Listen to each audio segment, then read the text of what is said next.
How you doing, folks? You're watching Onward with Onrie Live, and I'm your host, Onrie Compen. Today, I got an outstanding guest in the house. He is the head honcho, one of the many head honchos of Scout Comics. Everybody, please welcome James Haick. James, hey, welcome to the show. How are you, buddy? sir? I'm good, man. I was going to say, you're not just the head honcho and of Scout Comics. You're also a creator, writer, like myself. That's how I started. Yeah, I started as a writer. I still do. I think that's taken a back seat because of everything, the explosive growth that Scout has had. Yeah, it's not just me. It's the amazing partners, Brendan Deneen, Jim Pruitt, Tennessee Edwards, Don Hanfield, and many more to come, where we have I don't know if you knew, but we grew our staff just before the pandemic, probably by 12 different graphic designer and editors that we added to the fold, and just preparing for a kind of massive growth in the company. And obviously a lot of stuff has been put on hold, not really put on hold, but just delayed, I guess is the best way to say it. Sure. But yeah, man, I started as a creator, never thought I'd kind of get on the backside of the business. But I imagine we've been doing conventions together, man, for what, 5, 6, a long time, pounding the pavement. I've always respected the hell of just the hell out of you for what you do, and you're a salesman at heart, and I love it. And that's why I think we both of us have grown so exponentially in this business, in the comic world, is because of our sales backgrounds. Absolutely. And not coming, we both came, just talking off air, from a cutthroat industry in the financial world. Yes. And both of us not being cutthroat, I would like to think. And I love that about the comic industry. Generally, everyone is there to pay it forward, help each other out. And yeah, it's been exciting, man. I love it. I can't wait to this whole pandemic, as everybody probably would agree, to get this over with. And our whole industry obviously is going through quite the shakeup with the diamond distribution, the new, the 2020 distribution wars that have kind of started. And then, conventions was a big part of our business plan. We've had to pivot. You as well, I imagine. You just have to pivot. I ain't got shit right now. I got to be honest with you. I mean, aside from like a few loose sales here, because we don't really. I had one stint with direct market, and it's like. It's really hard to basically stand out in that environment when you're dealing with so much competition as a new publisher. And that's always been one of the things that I've had to kind of like work around, is working outside of the direct market. And it's not a decision I made by choice, but prior to anything, and the one thing I always like to do when I have special guests, you are a creator just like me, and I wanted to give you a chance to tell everybody who you are and what you're working on, like what your comics are. So, take a moment, and then we'll come back to all this, because I brought you on to pick your brain. So, honestly, it's been a while since I've really kind of pitched the creator side of me, which is, I don't know, again, having a full-time job and doing Scout, the creator side has had to take a backseat. But I started in this business with my passion project, which is Solar Flare.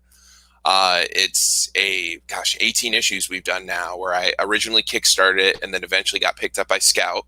And the concept is, it's a normal world like ours, a solar flare hits and it wipes out all electricity like an EMP. So it's done in 6-issue seasons. All takes place in the city they're in, as Jake, who's the main protagonist of the story, has to travel to try to find his daughter, who was vacationing before this disaster happened. And they, about halfway, not even halfway through the journey, they determine that they have a chance not only to help Jake's daughter, him and his group of friends, but also to help restart the world. So I've always been a big fan of post-apocalyptic stuff, and I try to make it as realistic as possible. So I've done a lot of research, and it's been my passion. That's where we met originally, man. It was just pounding the pavement, doing conventions across the United States. And it's been amazing. I had all these other ideas. I came up with the concept and then co-wrote it with now a partner at Scout, Don Hanfield, called The Mall. And that takes place I've heard of this series, and I haven't gotten around to it yet. I really want to read it. I had this idea, and it stemmed from, I'll give you just a quick background of it. Please. Again, when I was growing up, we're about the same age, I imagine, going to the mall was such a big deal. You would go to the mall with your friends. My dad or mom would give me like $10, and you'd spend the day at the mall. You'd have to decide whether to buy a tape or a cassette or a CD, or spend it on food. But that was the big hangout, and I've always been a big fan of the '80s stuff. So the concept of the mall, it's like Breakfast Club meets The Sopranos, where it takes place in the '80s. Those like shady stores in the mall. You've always wondered whether or not how they made money. Well, they're fronts for a criminal organization, and the head of that organization dies, and it's 3 illegitimate kids who had no idea they're related to each other inherit these stores, and they have to determine whether to break bad or to continue the family business, and all while being high school aged in the 1980s. So we've had great success. We just wrapped up the first season. We're calling it the first semester. We're doing it by semesters, which is kind of a cool idea. Yeah, but we've had immense success with it. It just got picked up we had one option on it, which was amazing. That lapsed, and we got picked up by another company. I can't announce it yet, but it's pretty darn exciting. And there's a funny thing with, I'm not sure if you've seen it, but my hatred for Dr. Pepper, it has become like this thing on the Scout fan forums. And I said if this deal lands, which is pretty close to happening, that I would actually drink one of those things. And it's created quite the internal buzz within. We have 2 camps in Scout: the pro Dr. Pepper and the anti Dr. Pepper. And I'll have to say, and I'll be honest, the anti Dr. Pepper isn't as big as the pro Dr. Pepper. So it's quite funny. I mean, it's gotten such a life of its own too, because at conventions, like, people would bring me Dr. Peppers, like, "Hey, I got this for you," and I'm like, so it's all in good fun, man. And a couple other books I did is Long Live Pro Wrestling. It's my love for professional wrestling.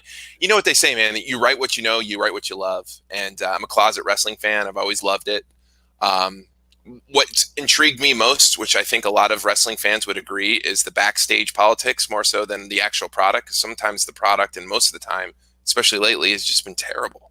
As fellow writers, you look at it, you're like, wow, how does this stuff get on? It's a soap opera. But I did a one-shot, and I'm coming out with that. And then I did another book that's about to be announced called Third Wave 99, which is all about my love of the 90s and surfing. So think Point Break meets Karate Kid. That's kind of coming out, and that's going to be late winter release, maybe a little bit longer. Might be in early 2021. But like I said at the beginning, a lot of that has kind of taken the back seat just because of getting Scout to become, helping grow the company. And we've just done it many, many ways, and we've pivoted a lot because of what's been going on with this whole pandemic. And yeah, knock on wood, with my day job too, stuff has been insane.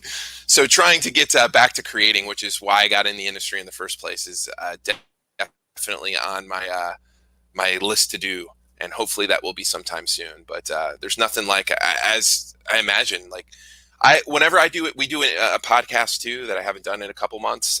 But one of the things that I love to ask fellow writers, and I'm just going to start off by asking you, what's your method of writing? Do you like to write with music on? Do you do it in your house? Do you do like going to a cafe? I'm always fascinated about that. And your books are incredible, man. You've like I said earlier, you're an incredible salesman. I think you've done a great job promoting yourself. But yeah, what's your method of writing? That's an interesting question. Well, I say it's a little bit of everything. And to be honest with you, I honestly haven't been writing as much as I should have, because I handle a wide variety of things. I don't just write Yisun Shin by myself. I do it alongside my co-writer, David Anthony Kraft. And when I first started out, I was writing in all kinds of different environments. I wrote parts of Yisun Shin in cafe in Korea, Cool. and other parts of it in Chicago outside, in like Millennium Park, and it's just I find it that, and it's interesting that you're asking me this question, because I've kind of had to take a major backseat on the creative side too, which I still can't get around to why. I mean, I think most of it has to do with the fact that I'm having a really hard time with my new project that I'm trying to kind of get off the ground. I'm stumped. And I just before we had this interview, I got off a call with my buddy, Ted Sikora, and he sent me this video about how we can trick our brains into doing things that we don't want to do. Mm-hmm. And it was all about like, removing ourselves from, like computer screens and, the phones and stuff, because it unleashes an unhealthy amount of dopamine. Mm-hmm. And it's easier to kind of fall into these things like playing video games, watching, movies, and, just hanging out on the phone. And I don't know. I just, when I feel a scene coming on with Eastern Shin, I just kind of, I see it from an artistic standpoint now, whereas when I first started out, I just saw it in script form. So it's my approach has changed because I have more, I learned so much from working with Dak, and that helped out a lot. Do you outline the whole like volume before you go in, or do you write some scenes and they're like, all right, now after I have some of these scenes done, now we're going to try to fit it in and kind of outline the whole volume? I mean, or do you do it by issue? We do it issue by issue and scene by scene, because really what I like to do is I like to bring out the strongest scenes that I can, because if you focus on the whole book and you're just trying to get from point A to point B, and I've worked with that style. I mean, that's the traditional style. You write the script and you go through it, and that's how I edit too. It's like you want to kind of keep things moving so that you have a full finished script. But just because Dak and I are working on on a different level, we just really try and treat every scene as like its own individual comic, and we can fuck with it for months before we're like, okay, we're happy with this. And I don't know how it wouldn't work in a situation where you're trying to distribute through the direct market and you constantly got to have stuff out there, and that's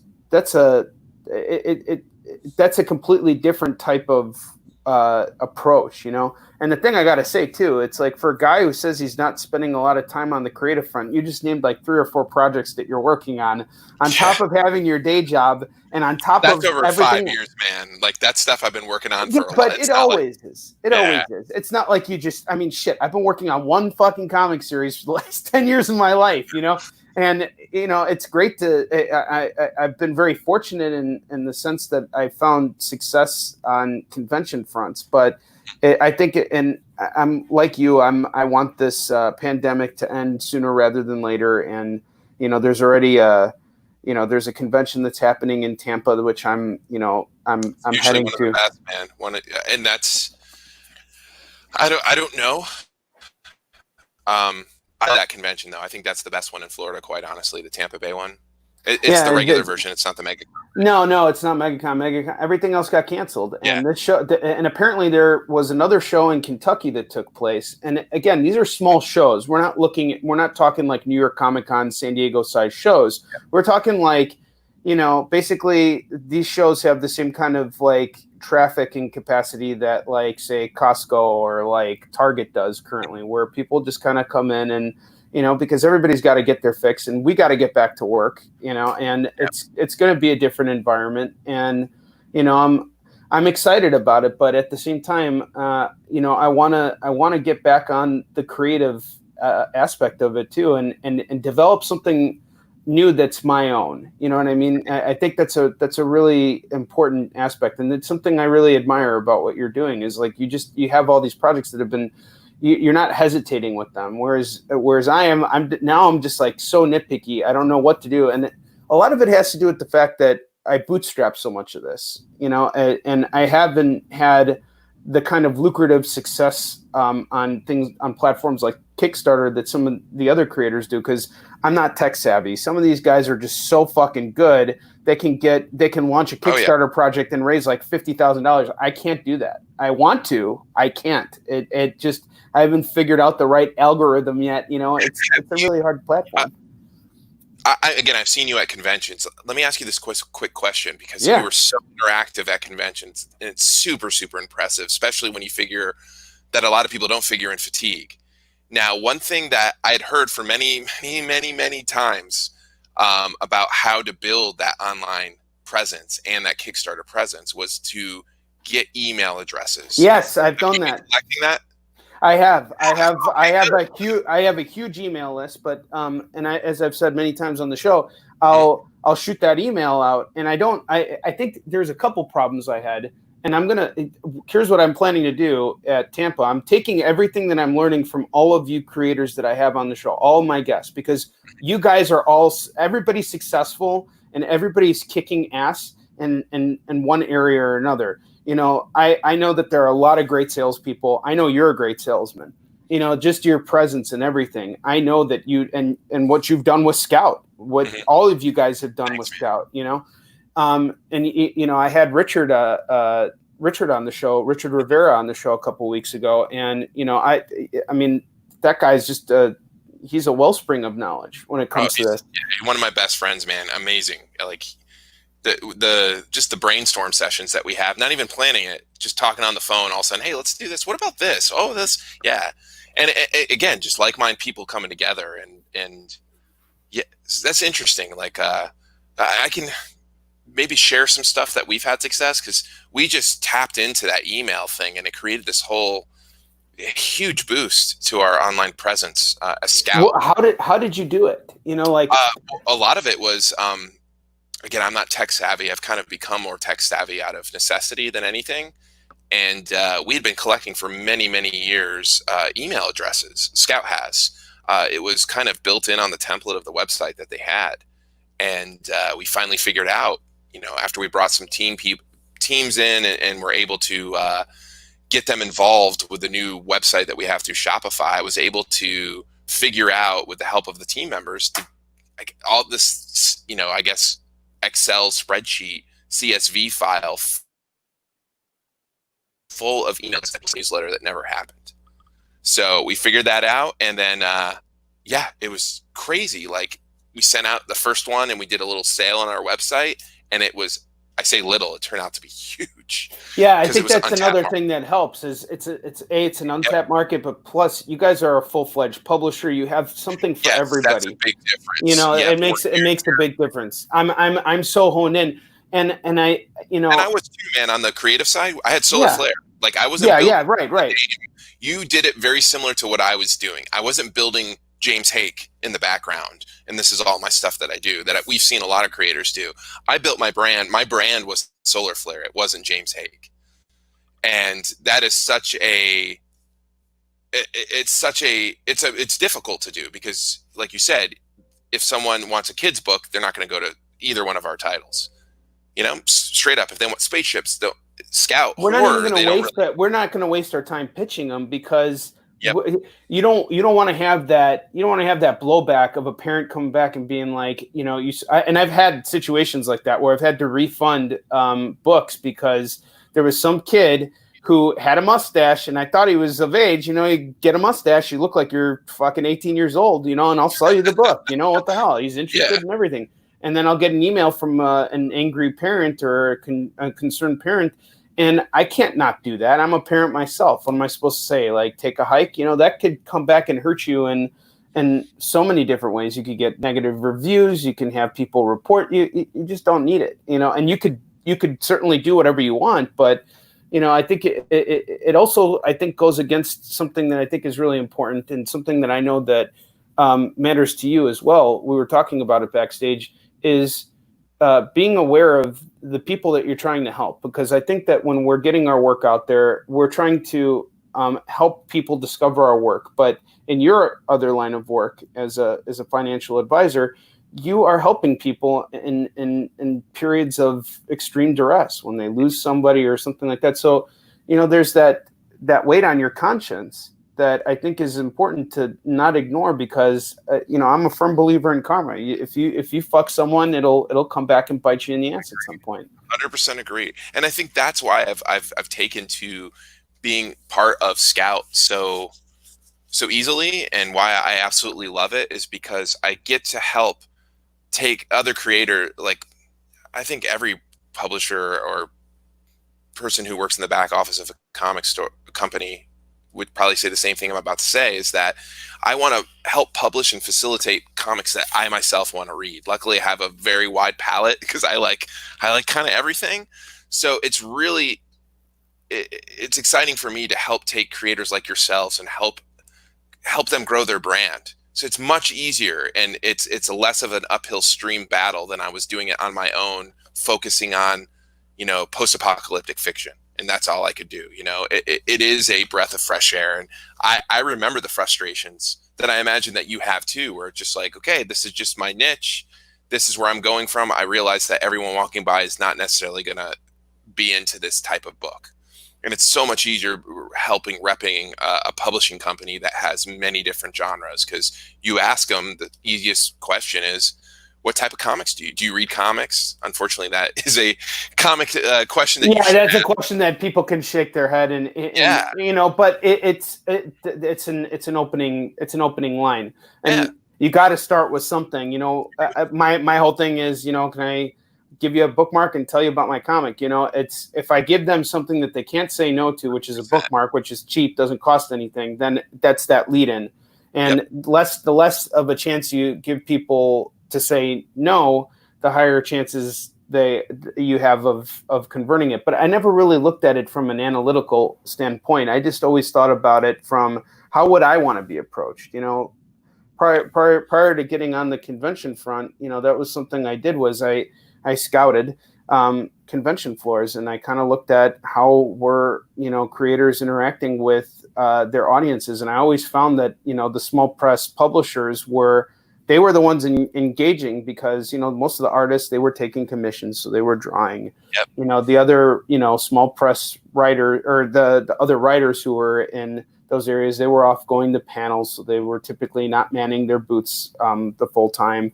And it's a very kind of like we fall into a different category, as I consider myself a micro publisher. You guys are totally small press, like big time, and it's a very different dynamic when you have a lot of different titles. And I think it provides a huge advantage. It probably helps sell more for those creators, just because you're reaching so many people. So if someone reads Stabbity Bunny and they like that, then they immediately have access to some of the other titles that are out, and they'll try Solar Flare, because why the hell not? It's there and it's available. So I think all these things like the one thing, and they find like, hey, especially after 2 or more, they're like, hopefully they like it, and they're like, okay, well, I know that's what we're trying to build as a brand, is that despite what type of genre it is, that it's quality storytelling, it's quality art. And that's what has gone leaps and bounds. The other thing, the sales idea that I was taught from my day job is never ask closed-ended questions, yes or no. So do you like comics? That's a yes or no. That's right. The best way to do is, what type of comics do you like? You see, where they have to give you something specific. And that's a little thing that I would recommend to anybody once this convention thing starts, is just little ideas like that, where ask open-ended questions. It's the best, really, with anything, to tell you the truth, any kind of communication. That's a huge pro, is just be involved, interact. Again, like you said, us writers have a little bit harder. We can't do commissions. We don't know how to draw. So all we have is sell scripts. And I've done that before too, where you sell scripts, and it's kind of cool, so they know the process. But it's an interesting world that we're in, man, now that we have to adapt, because I know that was a huge part of your revenue stream. It is my revenue stream. I can't deny it. And it hurts. I had big plans for 2020, just like everybody else did. We had a rock solid year last year, and this sets things back. And I was having a lot of kickback at first, because I remember just the thought. I remember about a month after everything, because I personally am not afraid of COVID-19. I haven't been. I actually think I had it. And I got an antibody test. It came back negative, but then the next day I found out that those tests are wrong 50% of the time anyway. So I'm still convinced I had it.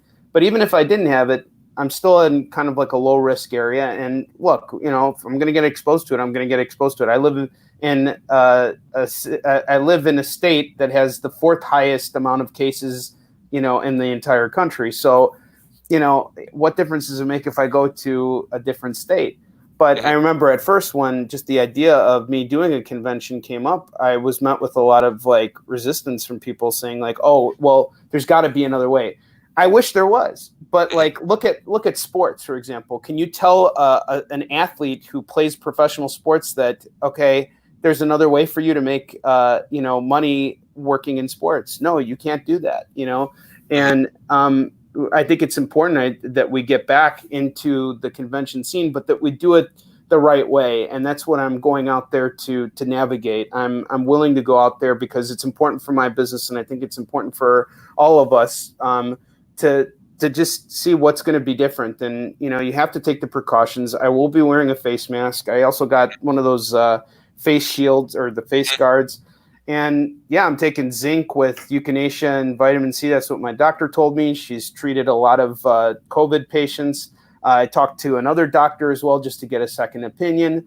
And, I have to quarantine when I get home for 2 weeks. I mean, I got a plan and it's not going to be a packed show. Normally Tampa, I've heard it's a really great show. It brings in like. Oh, have you never done it? It's great. I have never done it. Oh, yeah. It really gives you that small show with a much bigger. And when I say buyers, there's people who want comics. You know as much as I do. Sometimes the shows are more pop culture flea markets than they are comic book shows. Yeah, like Wizard World shows. Yeah. Yes. Yeah. They're more about selling, prints and tchotchkes than they are actual physical comics. So us being creators, it's really tough to do some of those shows. But Tampa Bay is a great mix of all of them. And there's people who are big time wanting new content. And that's the other thing I think that we have going for us when the shows do start up again is people, because of the pause, are hopefully going to want new content. But then I think so. I think so. It's such a unique time. That's one thing that we've done. I'll share a couple of things. Like I just have this entrepreneurial spirit. It's a blessing and a curse sometimes. It is. And one thing I was looking is like, all right, how are we going to replace this diamond money? How, as a company, are we going to replace this? And we started doing things. We launched our entire digital catalog on multiple different sites. We're doing Comixology, drive-through, direct on our website. We're looking at Madefire. I just researched that. So we created a whole new revenue stream that Scout wasn't really didn't really have prior to that. The other thing is I established, and I would recommend the same thing for you if you haven't already, is a print-on-demand company that makes merchandise. So we reached out to our creators that we represent, had them create like cool images for, taking existing art and creating. Yeah, like doing kind of like widgets or something like. Yeah, like here's our logo and here's a cool image. Throw that on a T-shirt, throw it on a coffee mug, and we have a print-on-demand company that does it, and it's amazing. It's 100% profit. We don't have to do any fulfillment or whatnot, and you don't have to. I'd love if you could pass that information on to me after we're done. Sure, man. It's great. It's new, and you paid. I don't know about you, as from putting my creator hat on with Solar Flare. I paid for this amazing art. I own this art. I paid the page rate. It was a work for hire scenario. Absolutely. Same thing with me. So guess what? Branko, the artist, is an incredible artist. There's a lot of super amazing images. Why not throw it on a T-shirt, on a poster? Who knows? And all it took is time. Who's your website through? Who do you do your website through? So I purchased the domain through GoDaddy. Okay. And then a number of years ago, one of my best friends, he and I came up with an idea for a website where we would have free comics called Freedable, and it fell apart. It was a disaster. Mm-hmm. But in the process of working on that site, I asked him to redo my website. So my site's about five or 6 years outdated now. But it's serviceable. I mean, you basically go there and you can check out everything through Is it PayPal. Like WordPress or Squarespace? I think it's WordPress. I think it's all WordPress.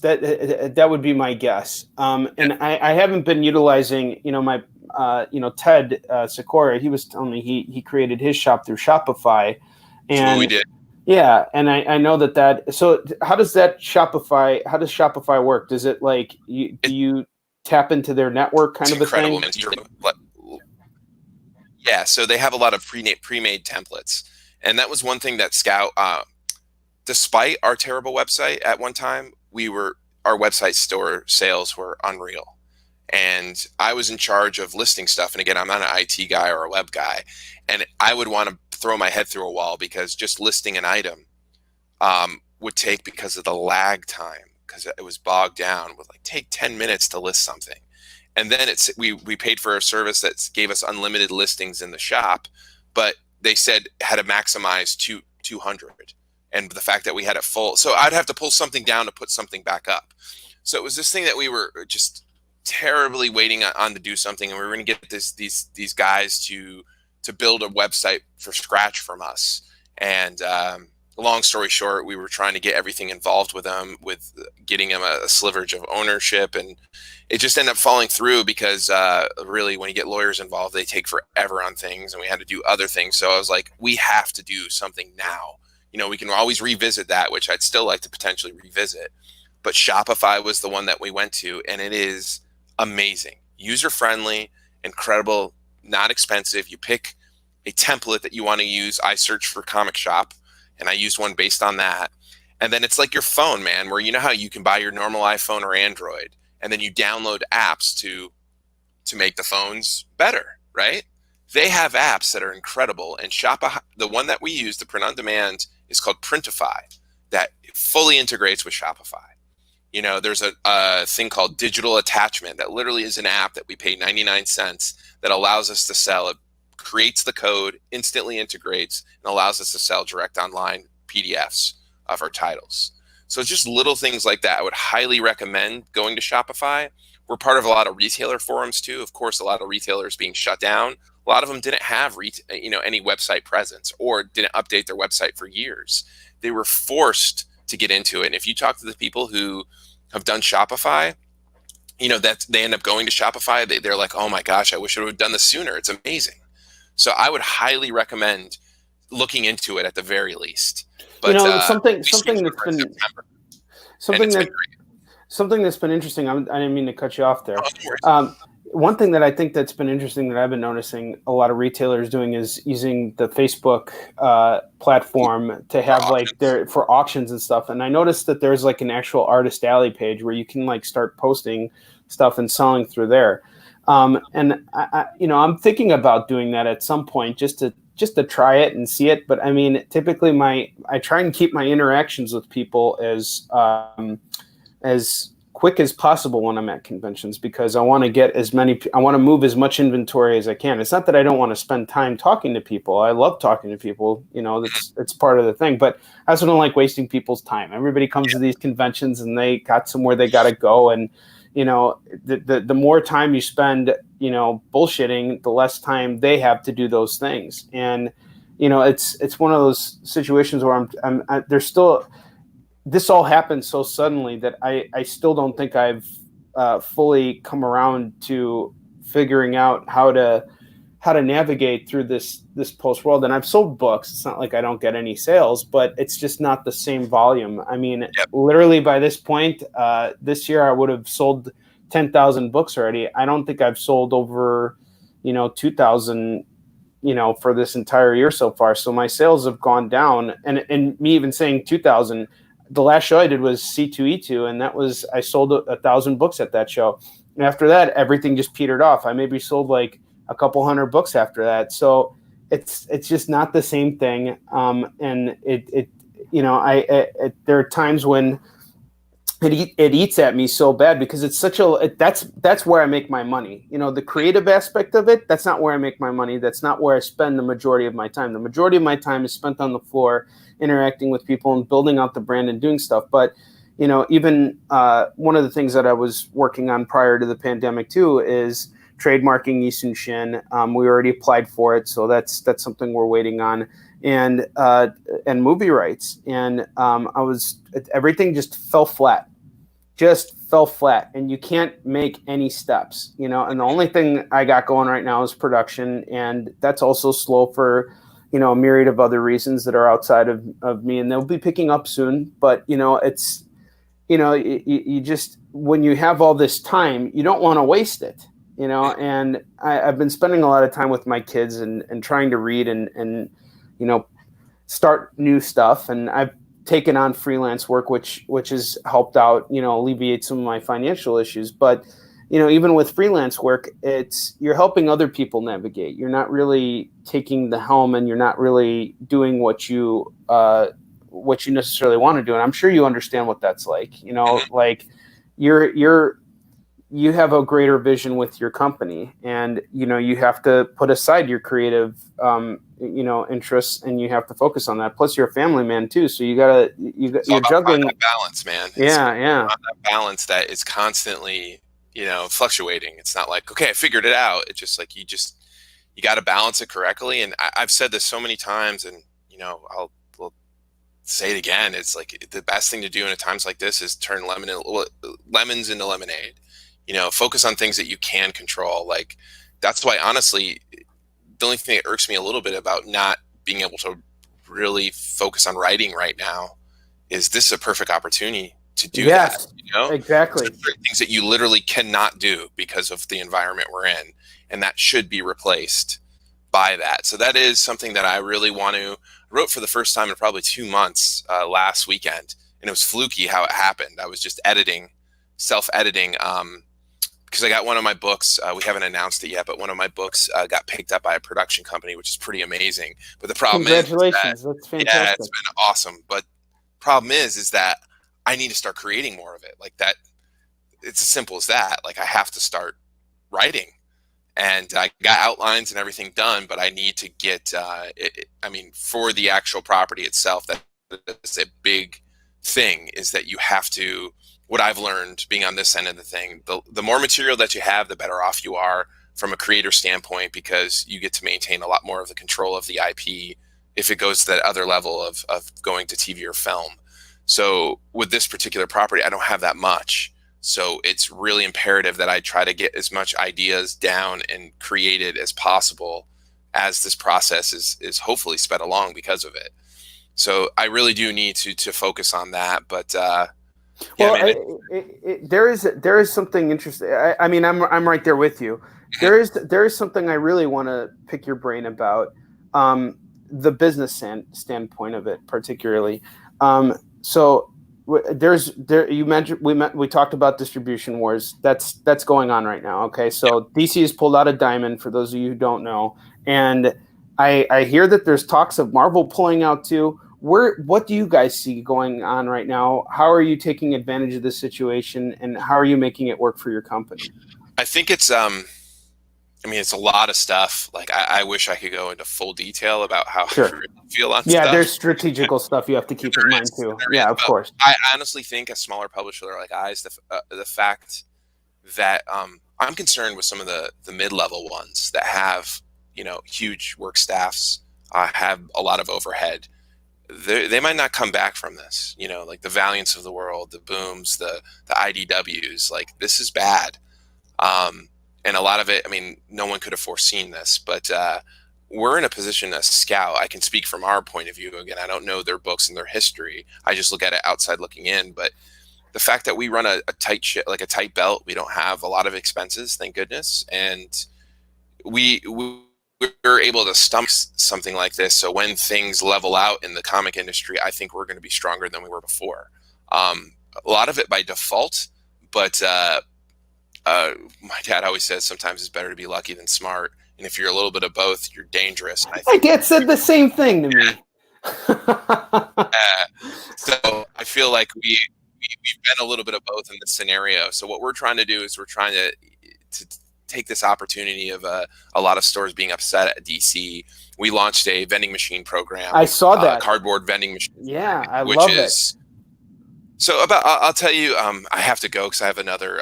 No worries. No worries. So I'll leave you with this story that's pretty amazing. So I represent Scout the past 3 years, I want to say, in the Comics Pro meeting. I'm not sure you know what Comics Pro is. Yes, I've been there before. Organization, with all the top shops, and they get together, and a lot of the publishers go there, and they make their pitch to these shops, and it's a great organization. Not this year, because this one did happen in February in Portland, but it was the previous year. The theme of it, to sum it all up, was returnability. All the bookstores are returnable, comics aren't, for the most part, and the shops want returnability. Me coming from a sales background, it really irked me. And here's what irked me about it is returnability to me is not a plan. It's a failed plan, meaning, hey, we're talking about failure before it's even begun. I agree with you. And it drives me up the wall. It really does, because I look at it from I understand why they want it, because it's like they have so much risk. But here's what I don't like at putting on a publisher hat on is like, I can't control how you display our books. You know, if you took my book and or our Scout comic and put it in a long box that's in the back room, there's a reason why you didn't sell it, you know?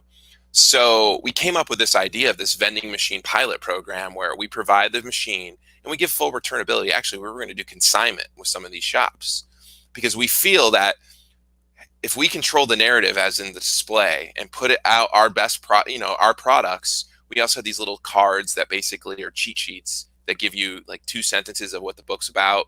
This meets that, genre, sci-fi. And then boom, it goes right on the front of it. If it doesn't sell, we put our best foot forward. We'll absolutely grab it and take it back, And that's what we presented at this year's Comic Pro, and it went over amazing. We were the talk of Comics Pro until Dan Didio was let go from DC. And then that became the talk of Comics Pro shortly after. And then COVID-19 became the talk after that. So we have a whole bunch. Some of the Los Angeles shops, we're starting the pilot program both in California and Florida here. And we have one in Texas that I just arranged shipment for the other day. And I'm really excited. That was on pause, but I really feel like that has a chance to help, not just with comic shops. I mean, I think there's a big crossover audience with breweries. Yes, I've noticed that. Yes, there is a big. Huge, It does, and a lot of them they bring artists on board to, to draw stuff there. So that's where I was telling you before, my entrepreneur. I'm always looking for new ways to help generate revenue and to help push the brand, not just my brand, but my company's brand and the creators that we represent. And I might have told you this before, but one thing that we really no one's perfect, but we look to do with Scout is to try to get like-minded individuals, where if you win, I win, if I win, you win kind of mentality, very sports team-like scenario, and try to get good people associated with that too. We try to, vet people as much as possible and just try to get them where they're kind-hearted people. So, and it's been successful so far. And as you get bigger, we have to be more careful with a lot of things. But I really like the future that we have. Again, like things are changing so quickly in the comic industry and the world. We just have to be prepared. And the best plans are ones that are changeable, adaptable. So that's what we're looking to do and kind of go forward. And yeah, man, it's been wild. And then I think I was telling you beforehand, but like, going through a company change too in the middle of a pandemic is not fun either with my financial advisor firm. So that's one thing that I've been dealing with and I'm going to be dealing with the next 3 weeks especially. So it's been super busy. No, absolutely. But hey, dude, again, thank you so much. Thank you. Thank you so much for giving me so much of your time and for sharing your wisdom. I look forward to talking with you more when I'd love to get on the show again. We'll talk some more. Absolutely. Shoot me an email and I'll give you some of those the websites that we talked about. Absolutely, yeah, for the on-demand printing and stuff, and other stuff. Yeah, man, there's some other good ones too that I'll share with you that I didn't go over today. But thanks again, man. Have a good of course. one. Yeah, you take care. Yes, thank you so much. Appreciate it, my friend. Yes, sir. All right, take care. What a great episode. James, he's everywhere and he's doing everything. And honestly, after I finish talking to him, I'm feeling like this feeling like I got to be doing more. And but at the same time, I look at it in a very optimistic way because this is a guy that has he's not afraid to try things, and I think that's a very important aspect of what we do. Is we have to constantly try stuff, even if it fails. We have to just keep going, and I think that's part of what figuring out how to make a career in comics is all about. It's all about the failure. And a lot of people don't want to go through that process. They don't want to fall flat on their face and have to deal with the repercussions of it. But that's essentially how we learn and grow. told you that Yixin Shin was an overnight success, I'd be lying to you. I've made plenty of mistakes with it. I've fallen on my face so many times. I still fall flat on my face. In fact, honestly, ever since this pandemic started, I feel like I've been flat on my face this entire time, just figuring out how to navigate. And when I say that conventions are a crucial aspect of everything I do, that's very true. And the fact that they're not here is absolutely hurting my business. But at the same time, that doesn't mean that another way doesn't exist. It's just that I haven't found it yet. And of course, if there is some way, and it makes sense to me to go looking down that path, that would definitely be something that I would venture down. And honestly, this show in and of itself is that for me, because it's giving me a chance to talk to other creators, hear what inspires them and what gets them jacked and wanting to work in this business. And at the same time, I learn what they do well, because I think everybody's got their strengths, everybody's got their weaknesses, obviously, but we can learn from other people's weaknesses too. There's that whole metaphor of, either you touch the stove, the burning stove, or someone else does. Either way, you get some experience from it.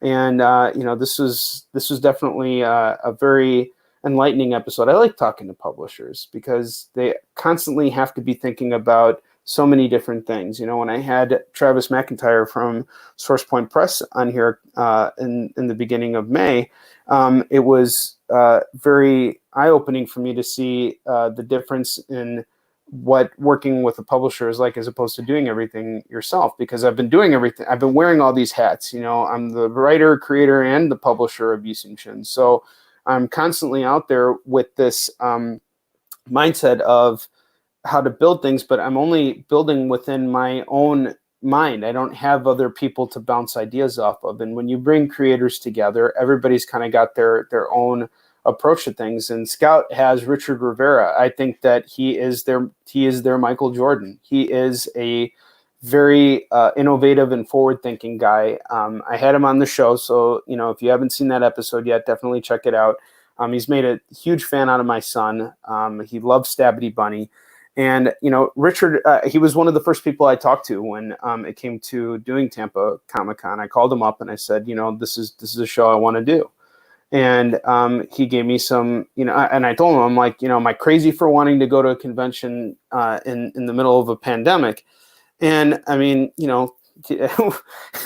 I think he was more concerned about the fact of whether or not I would make if it would be a lucrative experience. But I've had my own experiences having done shows that are very bad and having come out ahead at them, that I know that I can't go into the show expecting it to be packed, and it's going to be a very different environment. It's not a show where I can expect to sell, thousands of books, but I know that I can sell X amount of books because I've been in environments where shows are just completely dead, and I still manage to come out ahead, because what happens is that there's always people there, no matter what. If there's an event, people are going to walk through. And if you're on and you're there and you're paying attention, you can engage those people. And that's what I'm counting on. And what goes on from there, I have no idea. It could be my last show, and it could be totally not worth it. And it could just be, me falling flat on the sword, but I'd rather take that shot. And another thing too, it's an opportunity for me to help navigate things for what's going to happen going forward, because we don't know when a vaccine is going to be available. There may never be a vaccine that truly works in treating this. And, the country's opening now, and on some ways, I think that's a great thing. In other ways, it's something that people who are compromised need to be very aware of. And, I'm certainly not I'm not pushing for one argument over the other. I think that we all need to be very cautious right now. And no matter what happens, wear a mask. It's really not that big a deal. Wear the fucking mask. If I would rather wear a mask for 3 days and be able to sell comics again than not be able to do it at all. Because these last 4 months have been very difficult in that regard. Not every aspect of my life is difficult, but me going to conventions and actually engaging with people, that's a very important part of of everything for me. And it's always going to be, whether I'm pushing Yisun Shin or something else. You know, it's what I'll be doing until the day I die. I don't ever see myself like retiring from that. Now, other people, they hate conventions, and I understand that too. You know, conventions can get mundane, they can get monotonous, they can get really annoying, and there comes a point where you just don't want to do it anymore. And, you know, when you get into those kinds of situations, well, then, hey, maybe it's time to kind of figure something else out, you know, change things up. And I have to believe that there's a reason why we're all in this situation right now, presently. And it's to learn. You know, I look at what's going on as an opportunity for me to learn. Maybe it's not the most lucrative moment in my life, but it's an opportunity for me to, you know, take experiences from some of these other creators. I know Victor Dandridge, he gave me a lot of great ideas that I know I'm going to be implementing. You know, even James right now, you know, I plan on emailing him because, you know, I want to know about his print on demand deal, because I got to tell you, I need an update in my wardrobe.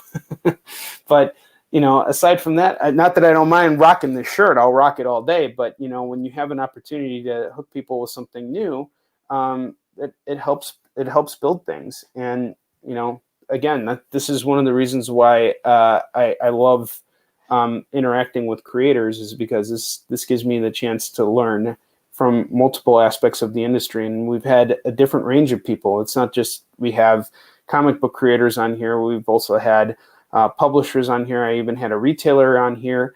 And it's just to get I do it for myself more than anything. When I think about it, it's not just like, hey, I want to have someone on the show simply to, you know, let them talk about themselves. If I bring you on the show, I want to learn from you. I want to talk to you, and I want to see what I can pull from you. So the questions that I'm asking creators are mostly things I want to know. And anybody who's interested in coming on the show to talk to me, come on board. You know, that's what Onward with Onrie is here for. Onward with Onrie Live is here for. All right, folks, we got a great episode lined up for tomorrow. Tomorrow's guest is he is a Ringo Award winner, and he put out an excellent children's graphic novel called Punk Taco. And I look forward to talking with him, because I've never met him in person before, but I was right across from him when he won his award last year at Baltimore Comic-Con, which was a huge victory for him. And I'm sure he'll be more than happy to tell us what led up to it and everything. So I'll see you guys tomorrow with a brand new episode, as always. And until that time comes, onward to victory.